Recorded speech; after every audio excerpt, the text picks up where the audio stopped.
G'day, and welcome to part 2 of the Spirit Reaper build, where I get up to the texturing and animation. I decided to have 4 different UV maps for my Spirit Reaper for 4 different materials. One for the helmets and armor, one for the skeleton, one for the cloak and hood, and the final one for the weapons. I wanted to make different materials for each of these, so it was important to spread them across the different UV maps. The other thing I did in Blender was to create 2 LEDs for my Spirit Reaper. One for when you're up close and it's all high poly, and then one when you're a bit further back, so the resolution is a bit less. I'd also create a version with even less resolution later on. Before I got onto the texturing, I wanted to create a high-res version of the cloak and hood, and in Blender use sculpting tools to add in folds and creases. I'd then be able to bring this into Substance Painter and create a normal map, so I'd get all the detail from the high-res version and project it onto the regular. In Substance Painter, for the cloak I just used a default smart material, added in a bit of procedural dirt and also the normal map that was baked on. I wanted to give the cloak a bit of a grunge look to it, so I added in a transparency layer and got a grungy brush, and just brushed away the sides to create a very ragged look to it.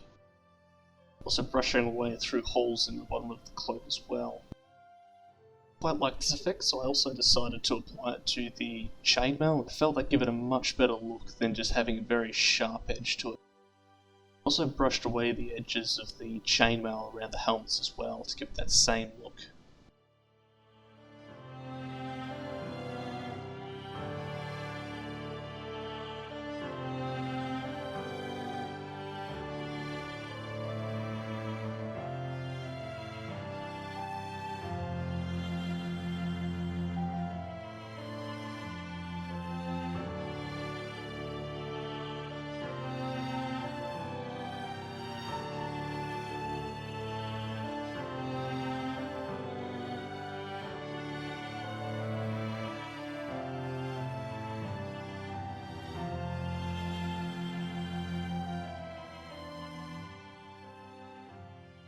In terms of the helmets and armor, I just used another default metal material in Substance and applied some rust to it. Playing around the settings a bit, couldn't get it quite right, so I just decided to mask away a little bit of the rust as I felt it was a bit too much.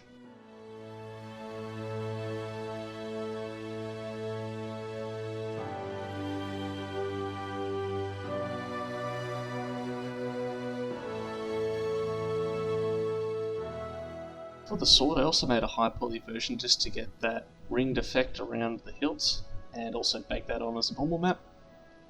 And once again applying default materials, adding a bit more grunge and scratches to it, and just generally cleaning everything up.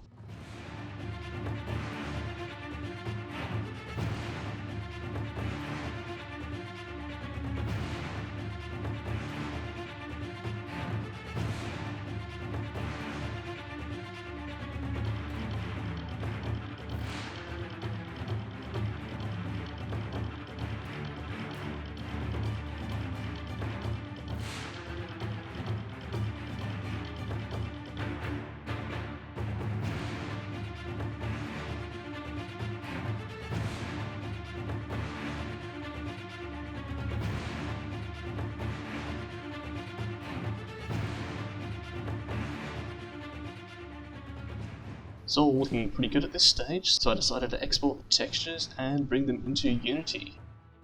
For Unity, I decided to use the High Definition Render Pipeline, or HDRP. It looked okay in Unity, but there was one problem. The rust seemed to be standing out a bit too much. I found out that this was a problem with the metallic not being carried across to Unity particularly well, so in the end I just decided to turn off the metallic in Substance Painter and re-export it. And although it's technically not correct, because the rusty parts should be non-metal, it still looks reasonably okay. Probably doing something wrong, but until that time I figure it out, I think this looks just fine. One additional thing I wanted to fix up in Blender was I could see through the chainmail around the helmets.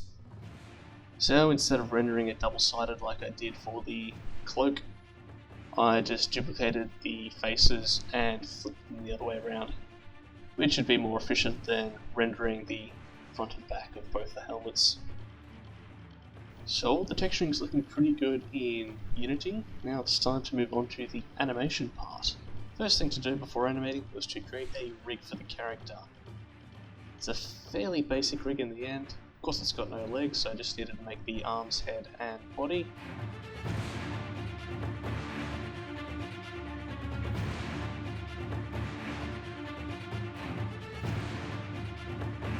For the arms I just created a very simple IK to be able to move them around easily. After creating the rig I then had to bind the character to it.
For the animations, I created a different animation set for each variant or different weapon that the characters could hold.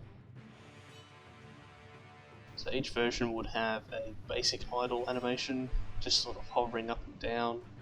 They would have 2 or 3 different attack moves, and a stun animation when they get hit.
So there we go, the texturing and animation is done.